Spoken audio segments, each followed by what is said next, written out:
Okay, station 6. We're almost there. We look for a common factor. It looks like 5 is going to be our common factor here. So I divide by 5 on all of these. I got to show the common factor, don't forget. Then the 3 terms in here come from what I get when I actually divide it.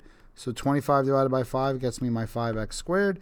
60 divided by 5 is minus 12x.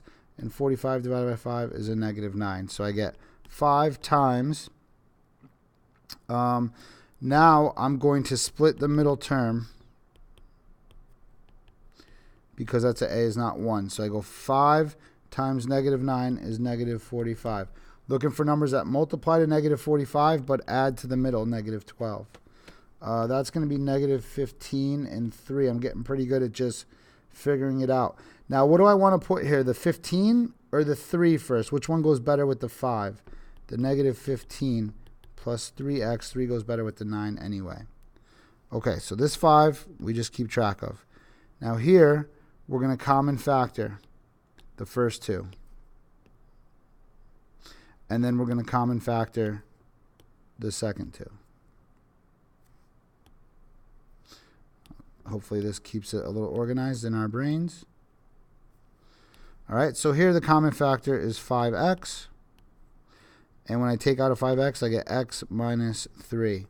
Over here, I'm going to common factor out a positive because there's a positive, and it's going to be a 3. So it looks like it's going to be x minus 3. Then we notice these 2 are in common, so this 5 we keep track of. We factor out that common x minus 3. Once I factor it out, what's left is a 5x plus 3. Okay. Number 2 is a solve. I only see x appear once, so this is going to be an isolate the variable.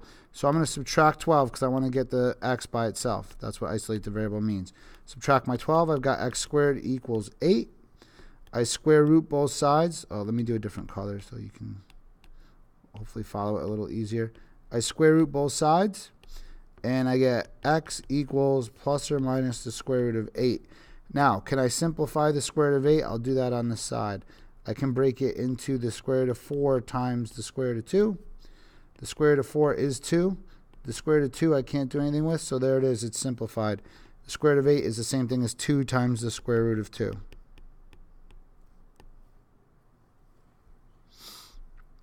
All right, last one, solve. I can't isolate the variable because I've got an x squared and an x, so it's going to be zero product property. Zero product property works when I have a product equaling 0. Well, I've got the equal 0, but the other side is not a product yet, so I have to factor it. Looks like it's a trinomial where a is 1, so I know the structure is x and x.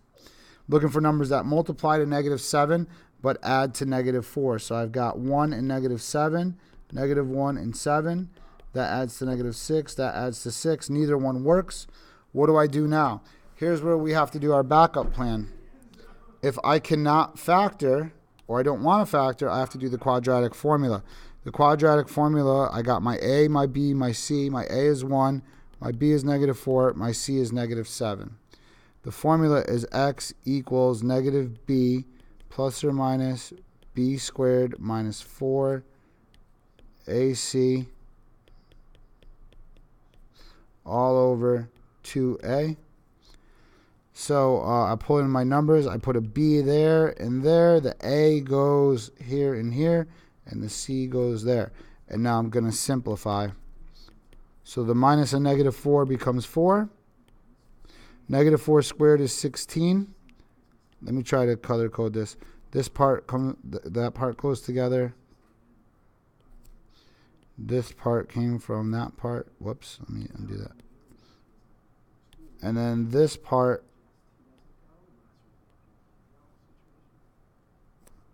gives you this part. So a negative times a negative is a positive. 7 times 1 times 4 is 28. Over 2 times 1 is 2. So now I'm going to simplify under the square root. 4 plus or minus 16 plus 28. That's 14, 2, 3. That's 44.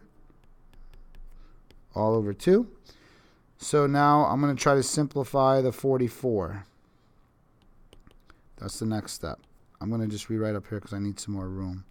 So x equals 4 plus or minus the square root of 44 over 2.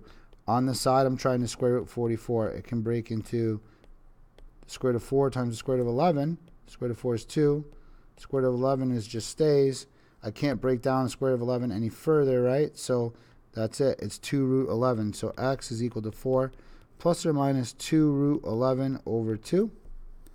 Then what I can do here is I can see if the 2 divides into both numbers, but it only works if it divides into both. The 2 divides into the 2 once, into the 4 twice, and into the 2 once. So that's how you simplify that last part there. So it's going to be 2 plus or minus 1 square root 11, which I don't show, over 1, which I don't show. That's station 6 done.